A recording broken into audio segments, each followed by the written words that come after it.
اچھا جی، بسم اللہ الرحمن الرحیم۔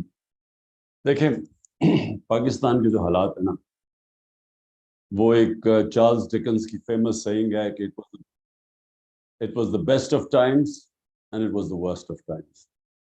ورسٹ آف ٹائمز تو آپ سب کو پتہ ہے، جو ملک کے حالات ہیں، جو انہوں نے کیا پاکستان کے سے، وہ تو خیر کوئی دشمن بھی نہیں کر سکتا تھا کہ کدھر وہ ایک سال پہلے کدھر کھڑی تھی اکانومی اور آج کدھر پہنچ گئی ہے، اور یہ بار بار ہمیں بلیم کرتے جا رہے تھے کہ جی ہماری وجہ سے ہے۔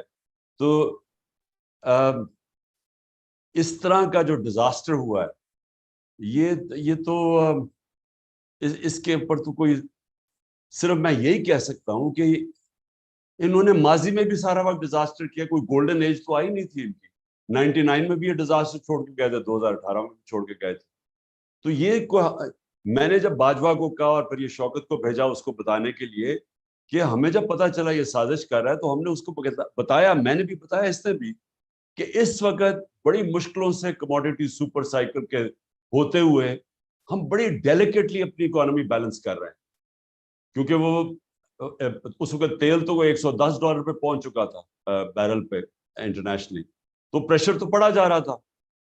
تو اس سے میں نے بھی کہا، اس نے بھی کہا کہ ایک دفعہ اگر آپ نے اس کو ڈی اسٹیبلائز کر دیا پولیٹیکلی، تو یہ ایک اکانومی یہ نہیں سنبھال سکے گی، کیونکہ انہوں نے ماضی میں بھی کبھی نہیں سنبھالی تھی۔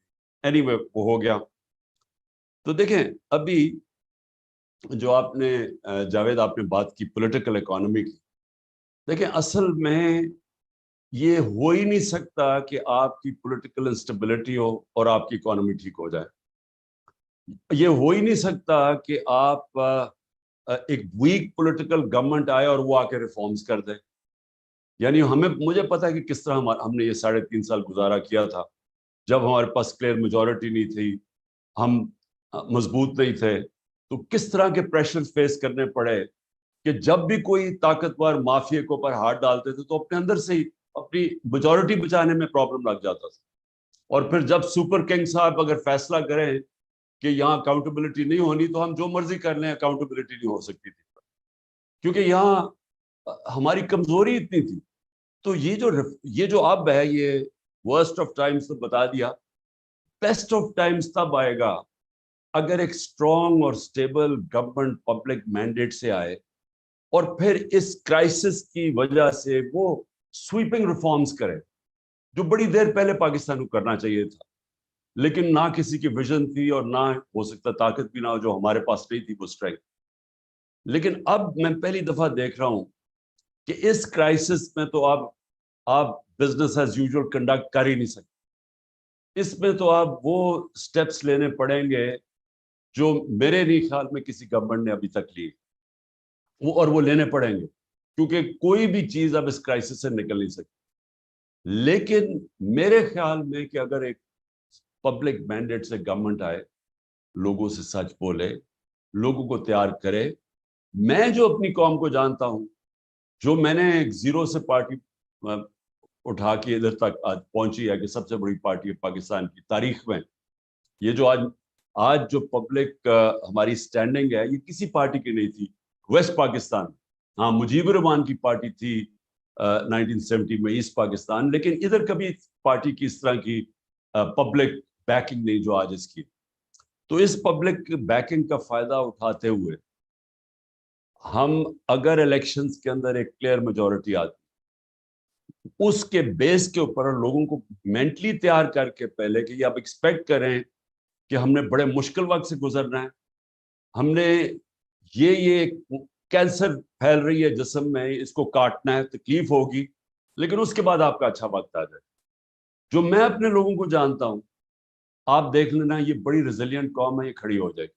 صرف اس کا ہمیں کرنا کیا پڑے گا اس مشکل وقت میں، جو ثانیہ نشتر کے پروگرامز ہیں، جو بڑے اچھے مجھے بھی اس نے ایکسپلین کیا، وہ جو ٹارگیٹڈ سبسڈیز کا پروگرام ہے، ہیلتھ کارڈ ہے، ہم نے ان کی پروٹیکشن کے لیے، جس طرح سستے قرضے ہیں، یہ ہمیں ان کی پروٹیکشن کے لیے چیزیں دینی پڑیں گی، جو سب سے ونربل طبقہ، اس کو دے کے تو پھر بڑی ریڈیکل ریفارمز، جس میں ساری آپ نے بات کر دی۔ یہ جو گورننس سسٹم ہے، یہ تو بالکل ہی ایک ایسا سسٹم ہے جس کے اندر ہم نکل ہی نہیں سکتے، یہ جو ہمارے پرابلمس ہیں۔ وہ اس کی وجہ یہ ہے کہ اتنا انویلڈی قسم کا سسٹم ہے کہ آپ جو ہم چیزیں چاہتے ہیں نا, ہمارا پرابلم تو ٹوین ڈیفیسٹس ہے, ایک طرف کرنٹ اکاؤنٹ ہے, دوسری طرف فسکل ہے. تو ان دونوں کو ٹھیک کرنے کے لیے پہلے تو ریفارمز چاہیے سسٹم, ہر تھرو آؤٹ ہر چیز کے اندر ریفارم چاہیے. لیکن جو میں سب سے پہلے جو شارٹ ٹرم کی آپ بات کر رہے ہیں نا شوکت, سب سے جو ہم امیڈیٹ اگر ہم کہیں سے ریلیف مل سکتی ہے, کیونکہ دو ہی پرابلمز ہو جاتے ہیں. سب سے بڑا پرابلم تو ڈالر کا ہوتا ہے, ہمارا روپیہ گرنا شروع ہو جاتا ہے, اس سے انفلیشن بڑھنی شروع ہو جاتی ہے, اس سائیکل کے اندر ہی ہم پھنسے ہوئے ہیں, اور اس کی وجہ سے انویسٹمنٹ نہیں آتی. کیونکہ جب آپ کا کرنسی گر رہی ہو تو جو باہر سے انویسٹر ہے وہ اگر یہ سمجھتا ہے کہ ڈالر میں ہی پیسے رکھے تو فائدہ ہے, وہ کیوں پاکستان میں اپنے ڈالر چینج کر کے انویسٹ کرے. اور اپنے بھی لوگ, ہمارے بھی لوگ آج جو حالات ہیں پاکستان کے, سارا پاکستان کے اندر بھی انویسٹر وہ ڈالر ہی لے کے بیٹھ جائے. وہ کیوں انویسٹ کرے جب اسے پتا ہے کہ اسے یہ نہیں پتا کہ کرنسی کتنی تیزی سے گرے گی. سو جو سب سے امپورٹنٹ چیز وہ یہ ہے کہ ہم پہلے تو اپنے روپے کو کیسے مضبوط کر سکتے, وہ کون کون سی چیزیں ہیں جو ڈالر انکم بڑھا سکتی, اور وہ سب سے امپورٹنٹ جو اوورسیز پاکستانی ہیں اس کو ہم کیسے پاکستان کے اندر انویسٹ کروا سکتے. ہم نے ریمیٹنسز تو اس نے ہمیں ٹرسٹ کیا, ریکارڈ ہم نے اٹھا دی. روشن ڈیجیٹل بائی دا وے 1.5 سال کے اندر تقریباً 5.5 ارب ڈالر آ گیا تھا, اور وہ تیزی سے بڑھ رہا تھا, یعنی تیزی سے گرو کر رہا تھا. تو ہم اور کیا کر سکتے ہیں ان کو اس ملک میں انویسٹ کروانے کے لیے. میں نے 2 بڑے پروجیکٹ سوچے تھے. ایک یہ سندھ گورنمنٹ نے سکیٹل کر دیا بنڈل آئلینڈ کا, billions of dollar, 5-6 billion dollar تو ایک وقت ہی کمٹ ہو گئے تھے باہر سے, بڑے کنسورشنز تھے. اور پھر یہ راوی سٹی, یہ بھی اس کو بھی 12 مہینے اسٹے آرڈر دے دیا, 12 مہینے. تو وہ 12 مہینے وہ انویسٹرز, اور اب پہلی دفعہ آ گئے انویسٹرز, اور وہ بھی اور سارے باہر سے تھے. تو یہ جو پاکستان کے اندر ڈالرز کیسے لے کے آنے ہیں اوورسیز پاکستانی سے, یہ ہے کہ اچھا اب میرا سب سے زیادہ انٹریکشن اوورسیز پاکستانی سے, کیونکہ شوکت خانم کا آدھا پیسہ ادھر سے آتا ہے, بنانے میں سب سے زیادہ انہوں نے میری مدد کی تھی, کیونکہ میں جاتا تھا پاکستانی کمیونٹی سے. سو ان کو پرابلمس کیا آتے ہیں. نمبر 1 کہ وہاں ٹائم بہت لگتا ہے. وہ کہتے ہیں پاکستان کے اندر اگر آپ انویسٹ کرتے ہیں تو ٹائم بڑا ضائع ہوتا ہے. ہماری جو سپیڈ ہے کام کرنے کی, جو گورنمنٹ ڈپارٹمنٹس میں, وہ اتنی سلو ہے کہ ہمارے لیے بڑا مشکل ہے کہ ہم ٹائم از منی. تو وہ سب سے پہلے تو وہ یہ کمپلین کرتے ہیں. سیکنڈلی وہ رشوت کی بات کرتے ہیں, ہر جگہ وہ پیسے لیتے ہیں, اور جو سپیڈ منی کہتے ہیں, وہ جو لوگ اس سسٹم پہ عادی ہو جائیں وہ یہاں ایڈجسٹ ہی نہیں کر سکتے. اچھا کئی دفعہ ان کے بچے آ کے یہاں بڑے موٹیویٹڈ ہوتے ہیں پاکستان میں انویسٹ کرنے کے لیے, وہ بےچارے یہاں دھوکے کھا کے جب ان سے کوئی فراڈ ہوتا ہے, کوئی کانٹریکٹ انفورسمنٹ نہیں ہوتی, وہ سارے واپس چلے جاتے ہیں. تو اوور لاسٹ 40 ایئرز جو میں نے اوورسیز پاکستانی کو اتنی دفعہ دیکھا, کوشش کرتے تھے آنے کے لیے, یا سسٹم ہی نہیں الاؤ کرتا ان کو انویسٹ کرنے کے لیے. لیکن ایک تو بڑا انویسٹر ہے نا, لیکن وہ جو اسمال اور میڈیم انڈسٹری والا انویسٹر ہے وہ بڑا تو نہیں ہے, لیکن 1 کروڑ پاکستانی باہر, ان میں سے ہی پیسہ جمع کرتے تھے. اور میں آپ بات کر رہا ہوں 70 سے میں کر رہا ہوں, وہ وہاں جا کے پیسے جمع کرتے تھے, پیسے جمع کر کے آگے پاکستان کچھ بزنس میں لگاتے تھے, اور وہ بےچارے 90% پرابلم ہوتا تھا, وہ رل جاتے تھے. یہاں یہ فراڈ ہوتا تھا, کچھ ہوتا تھا, رشوت, وہ چل نہیں. بڑا انویسٹر پھر بھی چل جائے, چھوٹے کے لیے تو یہ سسٹم الاؤ کرتا ہی نہیں ہوتا. سو نمبر 1 میری چیز یہ ہے کہ جو ہمیں ریفارمز کرنی ہے گورننس کے اندر, وہ سب سے پہلے ہم ساری رکاوٹیں روکیں جو کہ ان کے راستے میں آتی. میں جب چائنا بھی گیا, میں نے ان کے پریمیئر سے بات کی, پریمیئر لی سے, کہ ہم پاکستان میں انڈسٹری اپنی ریلوکیٹ کریں. ادھر بھی اسی نے یہ کہا, کہتا کہ اتنی دیر لگتی ہے, وہ سارے کمپلین کرتے ہیں کہ وہاں اتنا پروسیس اتنا لیٹ ہے کہ وہ افورڈ نہیں کر سکتے, وہ چھوڑ کے آ جاتے ہیں. آپ انسینٹیو بھی دیں تو اس کا بھی فائدہ نہیں. سو پہلے تو یہ جو میں کہہ رہا ہوں نا کہ یہ کرائسس اپرچونٹی دے گا اپنا گورننس سسٹم ٹھیک کرنے کا. ہم نے یہ لاسٹ اپنے آخری 6-7-8 مہینے میں اسمال اور میڈیم انڈسٹری پہ بڑا زور لگایا, ان کی کیونکہ سب سے بڑی تو ان کے اوپر رکاوٹیں تھیں، تو ان کی ساری ہم نے گیلوٹین کی، جتنے بھی ان کے اوپر پرمیشنز لینی ہوتی اور انسپیکٹرز اور جو وہ سارا ہم کرتے گئے، تو وہ ہم اس طرف جا رہے تھے. لیکن بہت بڑا رکاوٹ آتی ہے سسٹم کے اندر سے. ایک سسٹم جو کرپٹ ہو چکا ہے، اس میں لوگ پیسے بنا رہے ہیں، وہ چینج آنے نہیں دیتے. ایف بی آر کے اندر ہم نے اتنی ٹیکنالوجی لانے کی کوشش کی، وہ جب وہ آنے لگتا تھا، وینڈر آتا تھا کوئی باہر سے کہ وہ سارے ہم آٹومیٹ کریں، ادھر سے اندر سے کوئی جا کے وہ اندر سے جا کے کوئی کرتا تھا، وہاں عدالت میں چلا جاتا، اسٹے آرڈر میں جاتا تھا. اور یہ جو ٹریک اینڈ ٹریس سسٹم ہے، ہمیں اتنی دیر لگی ہے کیونکہ ساری بڑی بڑی کارپوریشن انڈسٹریز یہ سیلز ٹیکس چراتی ہے. اور جو ساری جو شوگر انڈسٹری سے جو ہم نے جب وہ کیا اس کے اوپر انویسٹیگیشن، تو 30 سے 25% ساری شوگر انڈسٹری کے لوگ سیلز ٹیکس چرا رہے تھے. تو وہ ٹریک اینڈ ٹریس سسٹم بڑی مشکلوں سے ہم نے، وہ بھی پہلے سیبوٹاج ہوتا رہا، وہ فائنلی آیا، تو اس سے ایک دم انکم بڑھ جانی تھی. لیکن اب پتہ نہیں مجھے کیا سچویشن ہے، لیکن ہماری آخر میں وہ ایک بیوریجز اور یہ شوگر انڈسٹری اور بڑی بڑی جو سیمنٹ ان پہ آنے. تو کہنے کا مقصد میرا یہ ہے کہ اب جو ٹائم ہمیں ہمارے پاس یہ جو کرائسس کا ہے، یہ بہت بڑی اپرچونٹی ہوگی کہ ہم وہ اسٹرکچرل ریفارمز کر دیں اپنے سسٹم میں، جس کے اندر ہم پہلے تو وہ انوائرمنٹ بنائیں انویسٹمنٹ کے لیے. اور میں سمجھتا ہوں کہ سب سے پہلے اوورسیز پاکستانی آئیں گے. چائنا اور انڈیا کی جب انہوں نے کھولی اپنی اکانومیز، تو ان کی سب سے پہلے ایکسپریٹڈ کمیونٹی کی سب سے پہلے انویسٹمنٹ آئی. ان کے لیے ہم تیار کریں. اور دیکھیں وہ فنومینل ان کے پاس ریسورسز ہیں اوورسیز پاکستانیز کے پاس. تو میں یہ فگر کوٹ کرتا ہوں کیونکہ مجھے اپنا والوں نے دی کہ 16,000 پاکستانی امریکن فزیشنز کی نیٹ ورتھ $200 بلین ہے. اور جو ٹاپ 10 پاکستانی، امریکہ کی صرف بات کر رہا ہوں، ان کی $25 ارب. تو یہ سارے جو لوگ ہیں یہ ابھی بھی پاکستان کے لیے ترستے ہیں آنے کے لیے، درد فیل کرتے ہیں، ڈیمونسٹریٹ کرتے ہیں جب برا ہوتا، لیکن انویسٹمنٹ نہیں لے کے آتے کیونکہ وہ سسٹم ہی الاؤ نہیں کرتا. اور ہم نے نمبر 1 یہ ہو گیا. نمبر 2 جو میری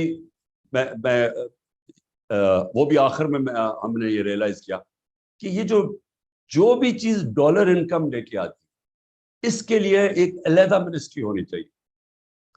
کیونکہ وہ کون سی چیزیں ڈالر لے کے آتی ہیں، تاکہ ان کی صرف فوکس ہو کہ وہ منسٹریز جو جدھر کیونکہ وہ کراس دا بورڈ ہوتی ہے نا. ایک تو ایکسپورٹس ہیں آپ کی، لیکن اور بھی آپ کی ہیں. ایگریکلچر ہے، اس کے اندر کون سی چیزوں سے ہم امپورٹ سبسٹیوشن کر سکتے ہیں، لانگ ٹرم پلاننگ ہو، تو وہ ایک جگہ سے مانیٹر ہو.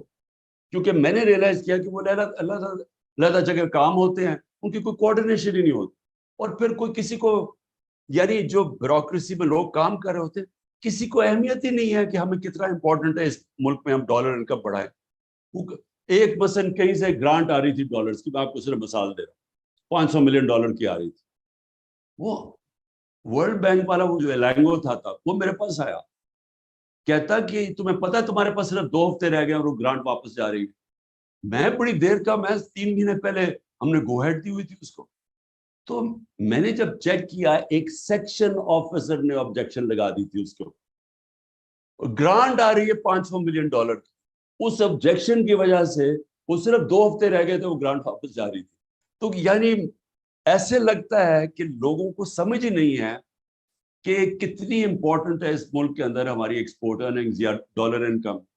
تو میں یہ سوچ رہا تھا کہ ایک اگر منسٹری کا صرف یہ کام ہو کہ کون سی چیزیں ڈالرز لے کے آتی ہیں، اور وہ ان کی سارا وقت پلاننگ ہو رہی ہو کہ ہم کیسے اس کو ایکسپینڈ کر سکتے ہیں، ہم کدھر پرابلمز آ رہے ہیں وہ دور کریں. تو اور پھر ایگریکلچر ہے، اور ہے مثلا ٹورزم کی کبھی بھی نہیں ہونی چاہیے کہ اس کو یہ پروونسز کے اندر چلے گئے ٹورزم. ان کے پاس کیپیسٹی نہیں ہے ٹورزم ڈیولپ کرنے. ٹورزم فیڈرل سبجیکٹ ہونا چاہیے اوور آل آپ، کیونکہ اس میں اتنا زیادہ پیسہ آ سکتا ہے. صرف ریلیجس ٹورزم میں جو ہم نے شروع کی تھی، ایسی بدھسٹ سائٹس ہیں پاکستان میں، لیکن اس کا کوئی، اب وہ کے پی کے پاس، کے پی میں جو پڑا ہوا ہے مثلا بہت زیادہ سائٹس پائے ہیں، اور یہ جو 40 فٹ کا سلیپنگ بدھا پڑا ہے جو ہمارے دور میں ڈسکور ہوا، تو اس کے لیے تو پورا ایک پلان بننا چاہیے کہ کیسے اٹریکٹ کریں. میں نے وہ کوئی بدھسٹ مونکس آئے تو انہوں نے کہا جی یہاں ساری دنیا اس کو دیکھنا آنا چاہتی ہے, کوریا سے آئے ہوئے.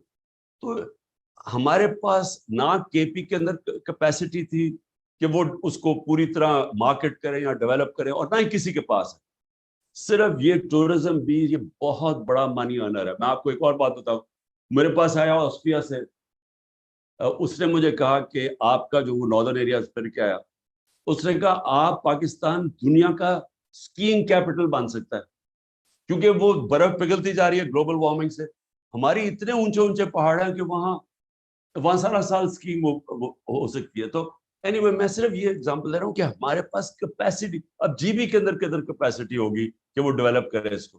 سو یہ بھی ایک جو بھی ڈالر ارنر کی آپ کو مثال دے رہا ہوں. سیکنڈلی منرلس, اب منرلس بھی چلے گئے سارے صوبوں کے پاس, ان کے پاس بھی کیپیسٹی نہیں ہے.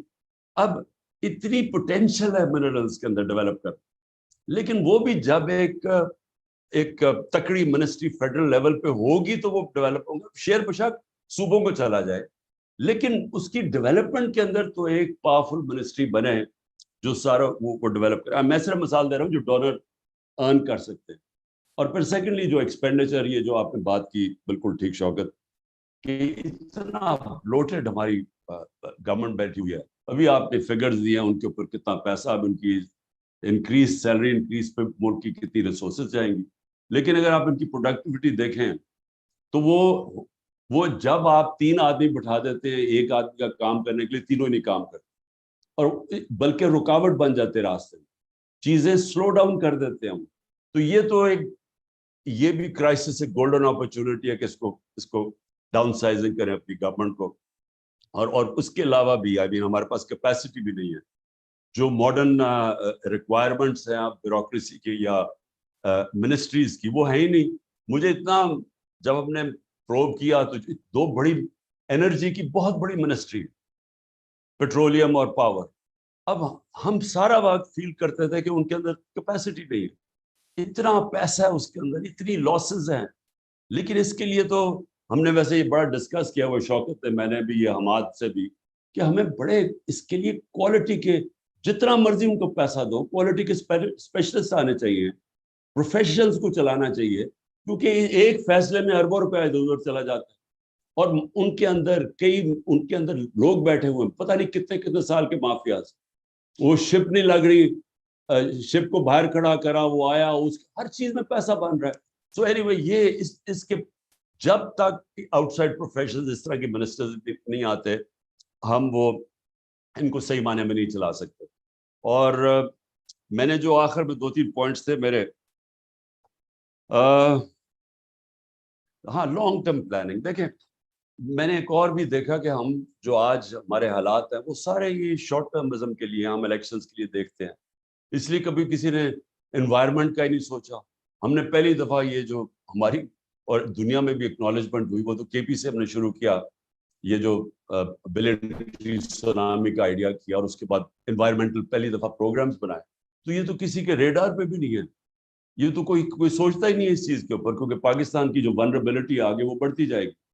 اور پھر ڈیمز کا سوچے, 50 سال کے بعد ڈیمز بنا رہے ہیں. ہاں یہ پہلی دفعہ ہماری گورنمنٹ میں شروع ہوئی ہے ڈیمز بنانے.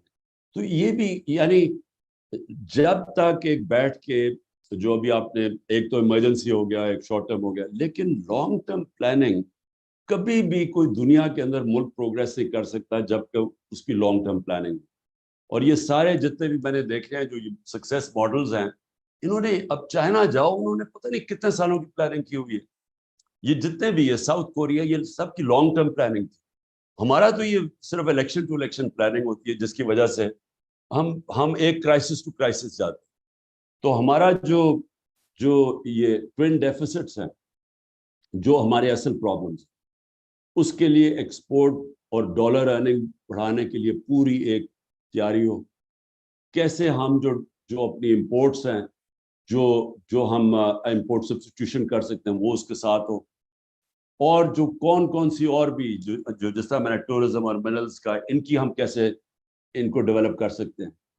اور پھر خرچے کدھر کم کر سکتی ہے گورنمنٹ چلانے میں, کیونکہ یہ اتنی بڑی جو گورنمنٹس بن گئی ہیں, یہی سب سے بڑی رکاوٹ ہے ہماری اس کے اوپر انویسٹمنٹ کے اندر.